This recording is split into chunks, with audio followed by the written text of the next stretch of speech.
నమస్తే, welcome to YOYO TV. BRS MLC కవితకు Delhi liquor కుంభకోణంలో ఉచ్చు బిగిస్తోంది.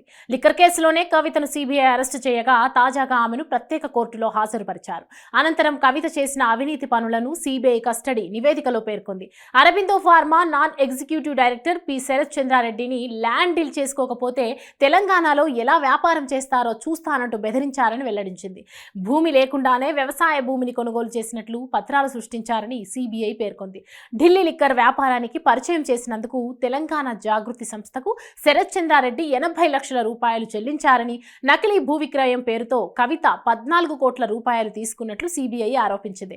మహబూబ్ నగర్ లో వ్యవసాయ భూమి ఉందని, దాన్ని కొనుగోలు చేసినట్లు 14 కోట్ల రూపాయలు ఇవ్వాలని కవిత శరత్ ను డిమాండ్ చేశారు. ఆ భూమి గురించి తనకు తెలియదని, డబ్బు ఇవ్వనని శరత్ చెప్పారు. అయితే 14 కోట్లు ఇవ్వకపోతే తెలంగాణలో అరబిందో ఫార్మా వ్యాపారం ఉండదని కవిత బెదిరించారు. అంతేకాకుండా ఒక్కో రిటైల్ జోన్కి 5 కోట్ల చొప్పున 5 రిటైల్ జోన్లకు 25 కోట్ల రూపాయలు ఇవ్వాలని కవిత శరత్ ను డిమాండ్ చేశారు.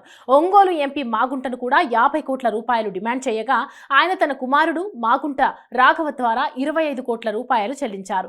రాఘవ కూడా అరెస్ట్ అయి బెయిల్ పై బయటకు వచ్చారు. కేజ్రీవాల్ అనుచరుడు విజయ్ నాయర్ కు కవిత 100 కోట్ల రూపాయలు చెల్లించారని, గోవాకు 44.45 కోట్ల రూపాయలను హవాలా ద్వారా బదిలీ చేశారని సీబీఐ పేర్కొంది.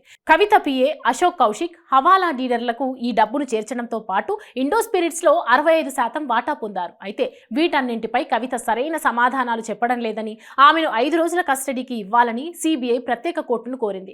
మరోవైపు జ్యుడిషియల్ కస్టడీలో ఉన్నప్పుడు కోర్టు అనుమతి లేకుండా అరెస్టు చేయడం కుదరదని కవిత తరపు న్యాయవాది తెలిపారు.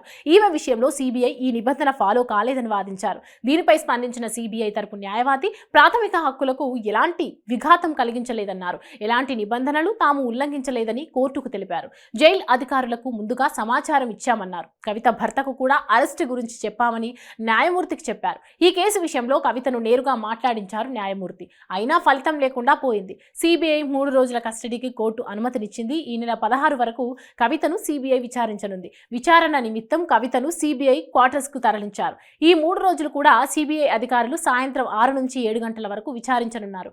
అయితే ఈ 3 రోజులకు కవిత తమ లాయర్, కుటుంబ సభ్యులను కలిసేందుకు అనుమతించింది అవెన్యూ కోర్టు. ఈ కేసులతో బీఆర్ఎస్ పార్టీ మరింత డ్యామేజ్ అయిందని సొంత పార్టీ నేతలే అంటున్నారు. లోక్సభ ఎన్నికలకు సమయం దగ్గర పడుతుంటే కవిత విషయంలో జరుగుతున్న పరిణామాలు బీఆర్ఎస్ పార్టీ నేతలను అభద్రతా భావానికి గురి చేస్తున్నాయి. ఇప్పటికే తెలంగాణ రాష్ట్రంలో ఫోన్ ట్యాపింగ్ కేసు వ్యవహారం ప్రకంపనలు సృష్టిస్తుంటే మరోవైపు ఈడీ అరెస్టు చేసిన కవితను మళ్లీ సీబీఐ అధికారులు అరెస్టు చేయడం అన్ని వైపుల నుండి కవితను ఇరకాటంలో పెడుతుండడం బీఆర్ఎస్ పార్టీకి మూలిగే నక్క మీద తాటిపండు పడ్డ చందంగా మారింది.